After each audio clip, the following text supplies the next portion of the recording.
Hey guys, this is the recap for Season 1 of Mr. Ed. If you haven't watched all 6 episodes, go ahead and watch them and then come back and watch this video.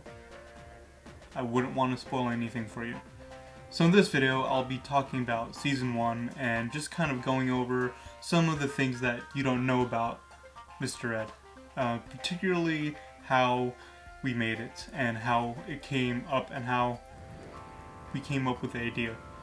So the first thing I would like to talk about is how Mr. Ed came to be. So I was taking a video narrative class at PCC, and for that video I was trying to make some sort of comedy. I wasn't sure what it was going to be, but I came up with an idea of basically a individual basically stalking and trying to scare a couple of people, but the feedback that I got from certain individuals, such as Alex that played Mr. Ed, was that it should be less of a scare tactic kind of thing, but more so he just following them around. So I rewrote it, and Alex suggested it to be a pink elephant. Well, we couldn't find a pink elephant in time for the shoot, but we did go to Party City, and there we saw this red blow up costume. It was just red and big, and I thought, no, that'd be pretty funny just to watch a big red guy walking around. So I bought it and we incorporated that into the script, and we just shot it, and it turned out amazing.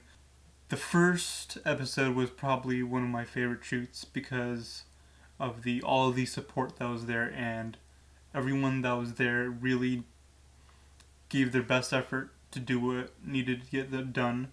It did start raining, and we did have a lot of lighting issues that day, but it came together pretty well. The red milk was actually a reference to Star Wars. If anyone has seen episode 4 where they're drinking blue milk, I was making a reference with that, and I'm a big fan of Star Wars, so I wanted to incorporate some of that in there. So that was episode 1.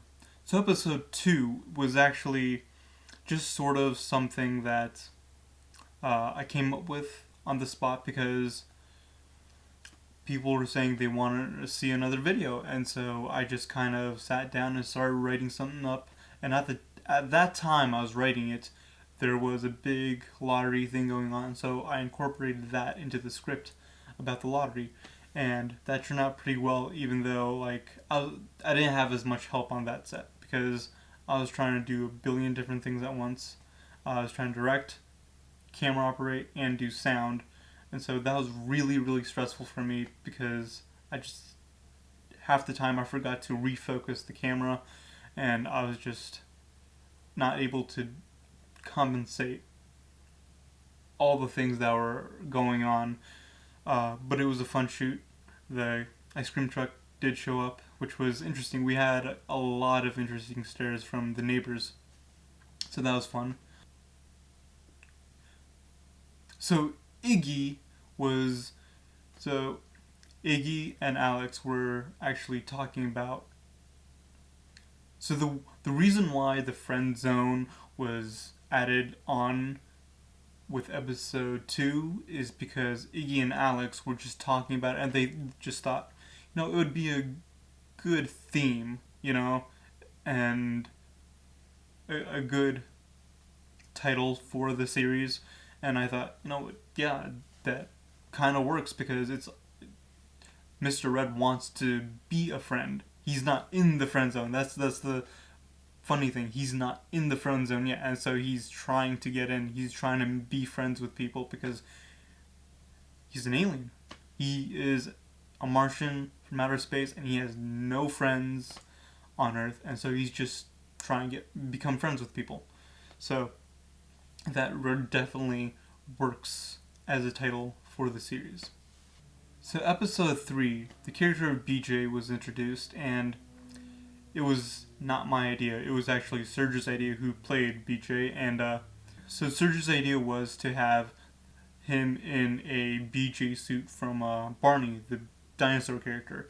But I thought there might be copyright issues, so I said, let's keep the name, let's keep the color, but let's think of something else. And I was just going off on Amazon, and I saw that a banana costume. I thought, that'd be funny. Just have a banana. It's yellow. Perfect. It'll work perfectly fine. And so I just bought it, and we just used it, and it worked out pretty well. And so we filmed at his place, but there were issues that came up after that. So we couldn't film at his place. And he was so busy with work, he just didn't have the time. Our schedules did not line up very well, and so we just had to improvise. And for a while, I was just kind of juggling an idea. So that brings us to episodes 4, 5, and 6, which is a crazy story because I needed a location. I couldn't figure out one. Thought maybe my place, but then I realized I already took a lot of shots at my place for the first episode, so I improvised. I needed a new location to bring them all together. So what we did was we filmed at Chris's place, at his apartment. We just sort of brought a bunch of boxes. I spent hours just redoing them to get rid of the logos and everything, and so we brought them over there, and that worked great. But the biggest issue with episodes 4, 5, and 6 is that a lot of people just didn't show up that I was hoping would, and a lot of people showed up late. So I had to improvise. Actually, what inspired episode 4, them all moving in, was that Iggy, Alex, Daniel, and I, we all shared the same place. We kind of bunked together for a while, and so that kind of inspired episode 4. So episode 4 did turn out alright, but I am a little bit disappointed about the sound. So the guy that was supposed to be helping with the sound, he kind of showed up late, and when he was finally doing sound, we didn't realize it, but he was not doing a good job. The sound was horrible, so I did not realize that till I started editing, and it was by that time it was too late to reshoot. So we had to just deal with it, and I did what I could with the edit. That was episode 4. Episode 5 was probably the hardest thing to film because of the technique that I was trying to do. I was trying to imitate that 70s show camera whirl, but we weren't doing it properly. I didn't do enough research, so I was totally just kind of improvising on how to do it. And so that didn't turn out as well as I thought it would. But if I were to redo it again, it would definitely turn out better. But it turned out pretty alright, actually. So episode 6, that was an interesting one because since people didn't show up, I had to basically toss the script that I had and just kind of use the ideas that I incorporated into it. Some of the ideas, but not completely. I did try to go off some of the script, but not all of it. I wasn't able to.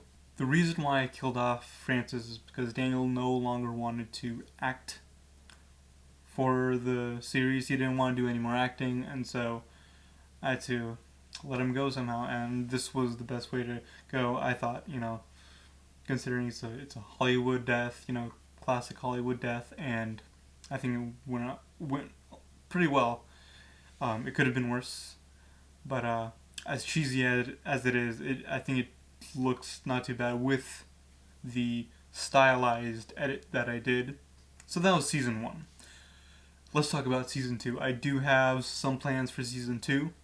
There was an idea thrown around that I should put all the episodes into one long episode, basically, one long video. And so I may end up doing that for season 2. I think I'll definitely try to release each individual episode individually, but I will be filming all of season 2 at the same time, which I did not do for season 1. So therefore, I'm not sure if I will release season 2 episode per episode or as one long video. I am planning on uploading like a complete like summary or long video for season 1. Re-editing it so that it sort of makes more sense chronologically. So look for that. If you don't want to sit down and watch every single episode video to video, you can just watch one video all the way through and be, up to date, with season 1.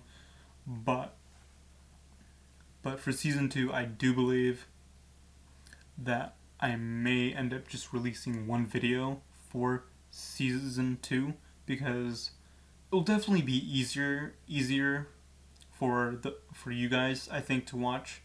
But hey, if you disagree, if you want the individual episodes maybe once a month that I've been trying to do, it'll be a little bit longer. It'll definitely be more in depth, but I think as one big video, season 2 will be better. There's a lot of stuff going on in season 2, a lot more. You'll get to know the characters a lot more in depth with Philip and Mr. Ed.